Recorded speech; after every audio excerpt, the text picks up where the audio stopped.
Section 1. Listen to this telephone conversation between Janice Biggins, who works for a house renting agency, and John Anderson. First, you have some time to look at questions 1 to 6.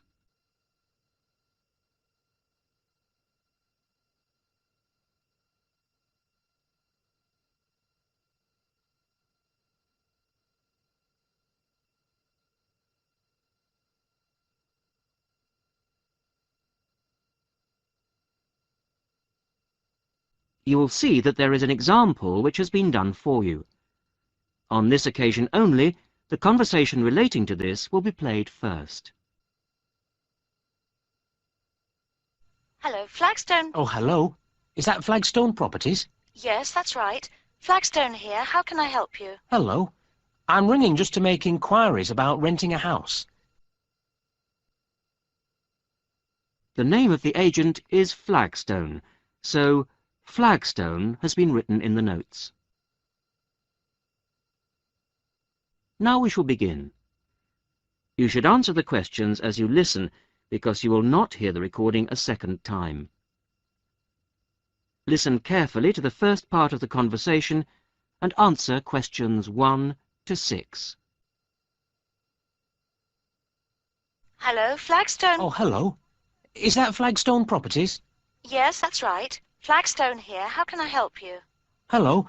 I'm ringing just to make inquiries about renting a house. My name's John Anderson.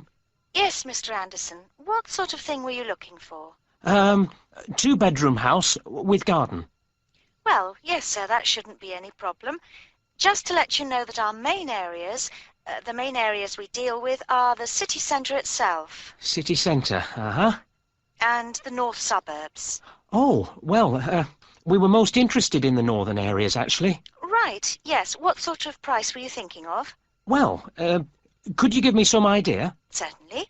It really ranges from £250 per month. Only £250? Yes, to about £500, depending on a number of different factors. Oh, what does it depend on? Well, obviously the quality of the area, and then whether there's a garden.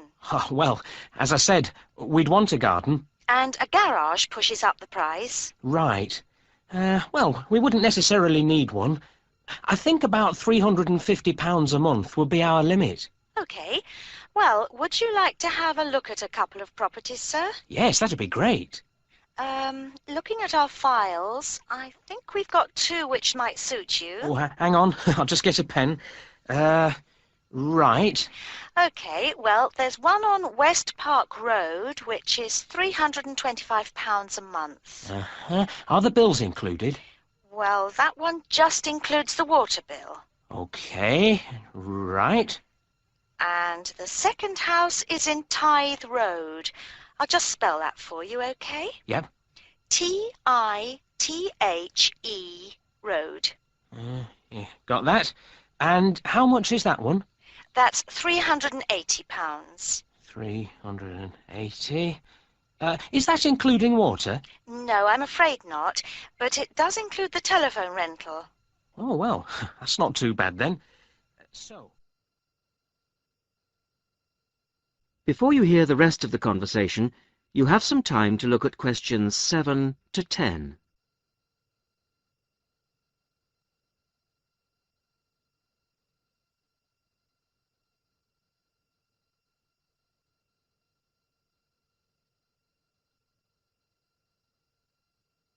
Now listen and answer questions 7 to 10. So when would you be available to see them? Well, I'll be in town next week, say Thursday. No, I'm sorry, we don't have any availability for Thursday. How about Wednesday afternoon? OK. That's fine. Would 5 be OK? Yes, fine. 5 o'clock it is. Just come to the Flagstone offices. Oh, before I forget, what sort of things do I need to get done, to rent with you? Well, the most important thing is a letter from your bank. No problem. And then a reference letter from your employer. Yes, that's OK. Great. And then we would need you to give 2 weeks' notice of moving in. Right, 2 weeks' Notice. And what about a deposit? That's 1 month's rent, whatever the amount is. OK. 1 month. Is that it? No, sorry, one more. You will have to pay for the contract. Oh, yes. I'd forgotten about that. OK, fine. So I'll start arranging those, and I'll see you next week. Yes. Thanks very much. Bye. Goodbye.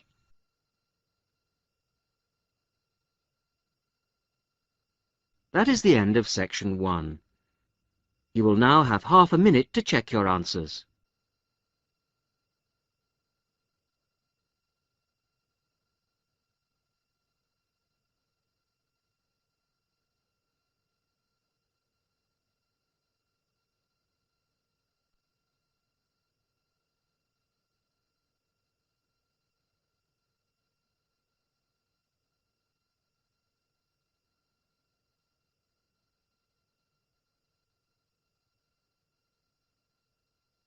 Now turn to section 2.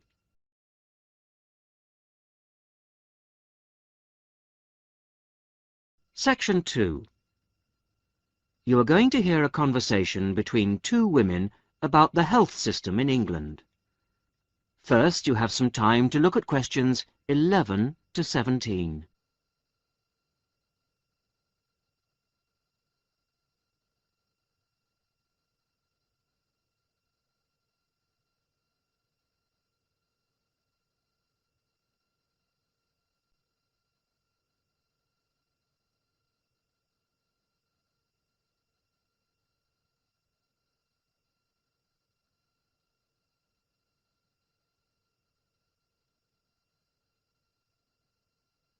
Now listen to the first part of the conversation and answer questions 11 to 17. Hello, Mrs. Sutton. Come in. How are you settling in next door? Have all your things from Canada arrived yet? I thought I saw a removals van outside your house yesterday afternoon. Yes, they came yesterday. We spent all day yesterday arranging them. It's beginning to feel a bit more like home now. Oh, that's good. Look, come in and sit down. Are you all right? You look a bit worried. Well, I am a bit. I'm sorry to bother you so early, Mrs. Smith, but I wonder if you could help me. Could you tell me how I can get hold of a doctor? Our daughter, Anna, isn't very well this morning, and I may have to call somebody out. She keeps being sick, and I am beginning to get a bit worried. I just don't know how the health system works here in England. All I know is that it's very different from ours back in Canada. Well, I don't know really where to start. Let me think. Well, the first thing you have to do is find a family doctor. Mm-hmm. Sometimes we call them general practitioners as well. Right. And register with him or her. If you live here, you've got to be on a doctor's list. If you're not, things can be a bit difficult. Oh. Nobody will come out to you if you're not registered. Anyway, they work in things called practices. Uh-huh. Sort of small groups of family doctors all working together in the same buildings. Now, what you've got to do this morning is register with one of them. Ah. There are 2 practices near here, so we're quite well off for doctors in this part of Manchester. There's the Dean End Health Centre, about 10 minutes walk away. And there's another practice in South Hay. That's about 5 minutes away, going towards the town centre. Uh-huh. We're registered at the Dean End one, but they're both okay. There are about 6 doctors in our practice and 4 in the other, so ours is quite big in comparison, and the building and everything's a bit more modern. South A is a bit old-fashioned, but the doctors are okay. Their only problem is that they don't have a proper appointment system. Sometimes you have to wait for ages there to see someone. Anyway, you go to the receptionist in whichever health centre and ask her to register you with a doctor there. You have to fill in a form, but it doesn't take long. Ours is called Dr. Jones, and we've been going to him for years, ever since we moved here 15 years ago. I wouldn't say he's brilliant, but I suppose he's all right, really. We're used to him now. They say he's very good with elderly people, but he does tend to get a bit impatient with children. Listen, the one who's supposed to be really good with small children is Dr. Shaw. Ah. I've heard lots of people say that. She's young and she's got small children of her own, so you could try registering with her. And if her list's full, I heard somebody say the other day that there's a really nice young doctor at South Hay, a Dr. Williams. He holds special clinics for people with back trouble, but that's not really your problem, is it? Now you have some time to look at questions 18 to 20.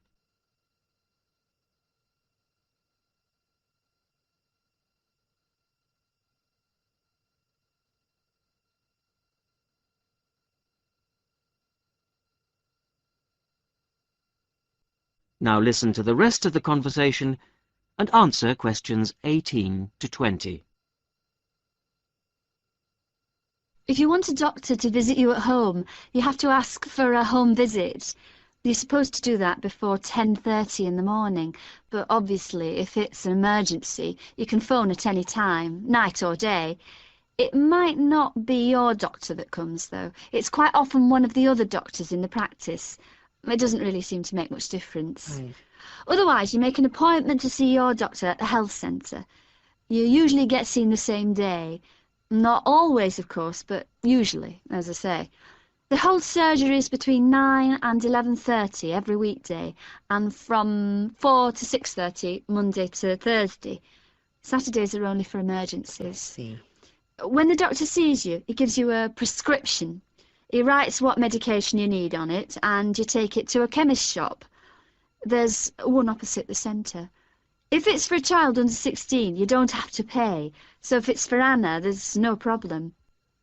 The same thing goes if you're unemployed or retired, or if you're pregnant. Just as well, because it's not cheap.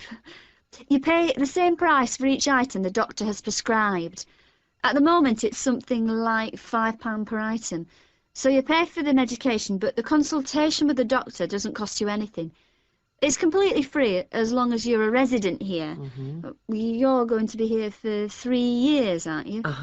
So, well, there shouldn't be any question of you paying anything to see the doctor. So that's one less problem to worry about. Look, Mrs. Sutton, if you want, I'll sit with your daughter for half an hour if you want to go down to the health centre to register. It's no trouble, really, don't worry. Are you sure you wouldn't mind? That would really help me a lot. I'll ask them if they can send someone round later to see Anna. I think I'll try the Dean End Centre. Good idea. Don't worry about Anna. Right. I'll be back as soon as I can.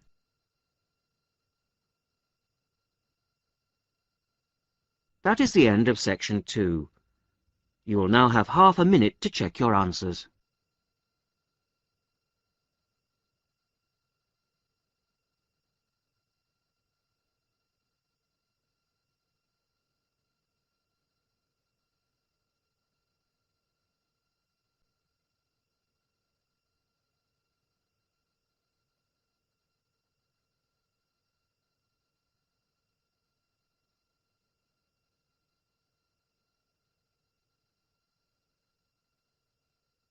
Now turn to section 3.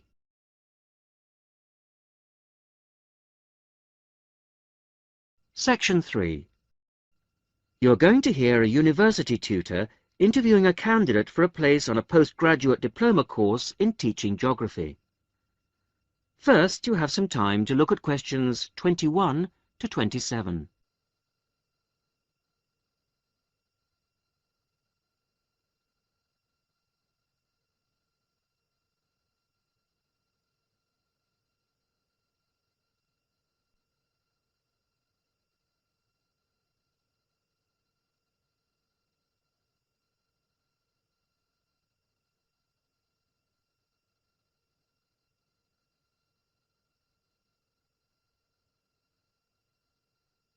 Now listen carefully to the first part of the interview and answer questions 21 to 27. Hello. Jonathan Briggs, isn't it? Yes, that's right. Do come in and sit down. Thanks. Right. Well, Jonathan, as we explained in your letter, in this part of the interview, we like to talk through your application form, your experience to date, etc. And then in the second part, you go for a group interview. Group interview. Yes, I understand. So, your first degree was in economics. Yes, but I also did politics as a major strand. And you graduated in 1989. And I see you've been doing some teaching.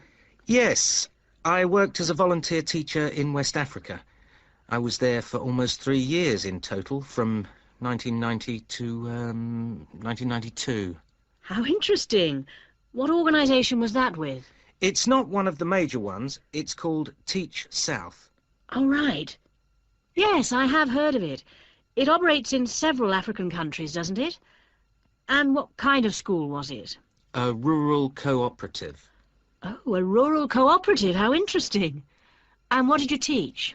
A variety of things in different years. I did, with forms 1 to 3, mainly geography, and some English with form 5. Then, in my final year, I took on some agricultural science with the top year. That's form 6. Right. Quite a variety, then. I also ran the school farm. How interesting. Before the interview continues, you have some time to look at questions 28 to 30.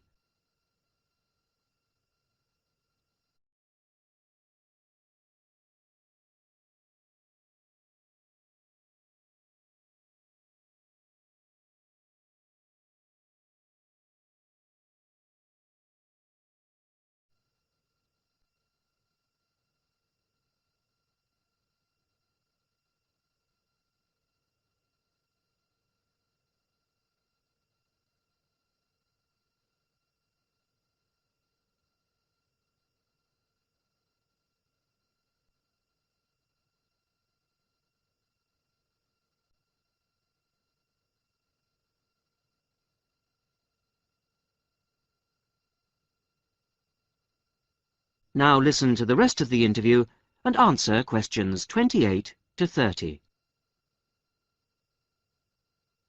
And how did you find the whole experience? I'll be honest with you. At the end of the first year, I really wanted to leave and come home.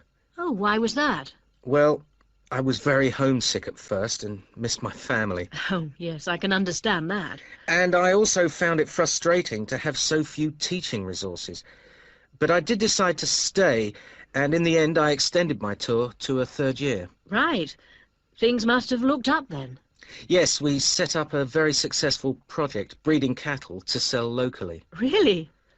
And then, after a lot of hard work, we finally got funds for new farm buildings. And you wanted to see things through. Uh-huh. And that's why you want to train to teach geography. Yes. I've had a couple of jobs since then, but I now realise I like teaching best. And I chose geography because it's my favourite subject. And also because I think it has so many useful applications. Well, you certainly have had some interesting work experience. I'll ask you now to go on to the next stage of the interview.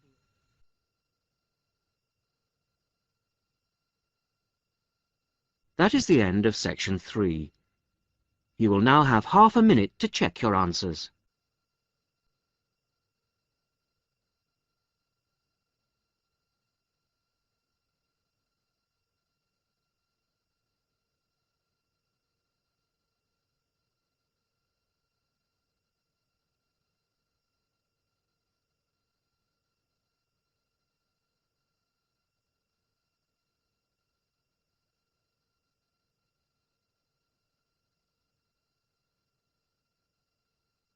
Now turn to section 4.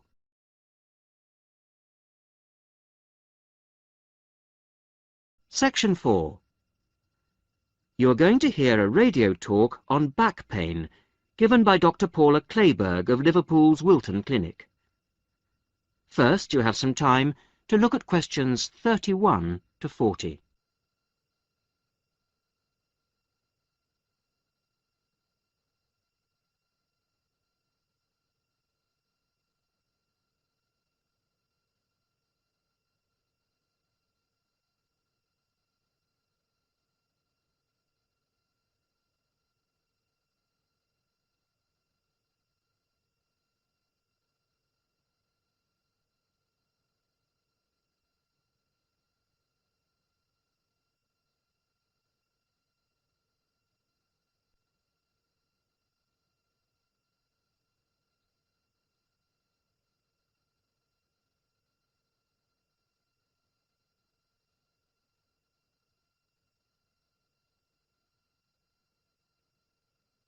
Now listen carefully to the talk and answer questions 31 to 40.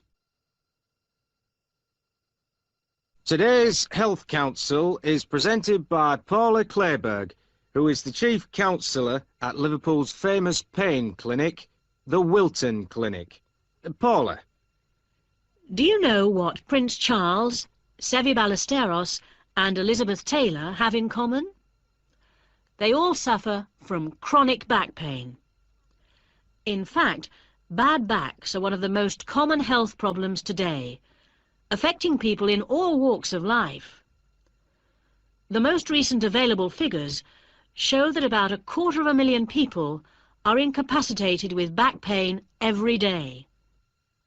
And many sufferers don't know the cause or the solution to their problem. The majority of our patients at the clinic tend to be women. They are especially vulnerable because of pregnancy, but also because of osteoporosis, which I personally believe to be the major cause of problems for women. I have many women patients who say they have completely given up exercise because the pain makes them so miserable. But of course, that starts up a vicious circle. Bed rest, giving up exercise, and painkillers are traditional responses to back pain. But although there are many excellent drugs on the market, at our clinic we're beginning to realize the unique benefits of relaxation therapy. Other specialists in the field make a strong case for certain types of exercise, but in our experience they are easily mishandled and can lead to more harm than good. Now let's look at some of the reasons why back pain is developing into such a unique menace. In general, the body is pretty good at self-repair. A strain or a blow to a limb, though painful at the time, generally resolves itself. But the body's response to back injury can be very counterproductive. When pain strikes, we attempt to keep the back as immobile as possible, which makes the muscles tense up. Research shows that they often go into spasm, which causes further twisting of the spine. A vicious circle is underway. The second mistake we often make when stricken with extreme back pain is to go to bed and stay there. Although at the clinic we recognize that a short rest in bed can be helpful, up to 2 days, any longer makes our back muscles become weaker and unable to hold up our spine. The pain, therefore, becomes worse. Another problem is being overweight. Anyone a stone or more overweight who already has back pain is not doing himself any favours. Though it won't actually set it off in the first place, the weight will increase the strain and make things worse. The British diet could be partially to blame for the increase in back pain. Over the last 10 years, the average weight of men has risen by 11 pounds, and of women by 9 pounds. So much for the causes and aggravations of pain. But what can we do to help? There are many ways in which simple day-to-day care can make all the difference. The first point to watch, of course, is weight. If you are overweight, a diet will make all the difference. Also, studies have shown that just 1 hour sitting in a slouched position can strain ligaments in the back which can take months to heal. At the clinic, we have come to the conclusion that the major cause of the problem is not with the design of chairs, as some have suggested, but in the way we sit in them. It can be useful to get special orthopedic chairs, but remember, the most important improvement should be in our posture. Another enemy of your back is, of course, your beds. If your bed doesn't give enough support, back muscles and ligaments work all night trying to correct spinal alignment, so you wake up with a tired, aching back. Try out an orthopedic mattress or a spring-slatted bed. Research shows that both can be beneficial for certain types of back pain. Another hazard for your back are the shock waves which travel up your spine when you walk. known as heel strike. A real find for our patients has been the shock-absorbing shoe insert, a cheap but very effective solution. And you might be better off avoiding shoes with heels higher than 1.5 inches. Though absolutely flat shoes can be a solution for some, others find their posture suffers. Finally, a word about the state-of-the-art relief, the TENS machine, a small battery-powered gadget which delivers subliminal electrical pulses to the skin. Our experience indicates that your money is better spent on the more old-fashioned remedies.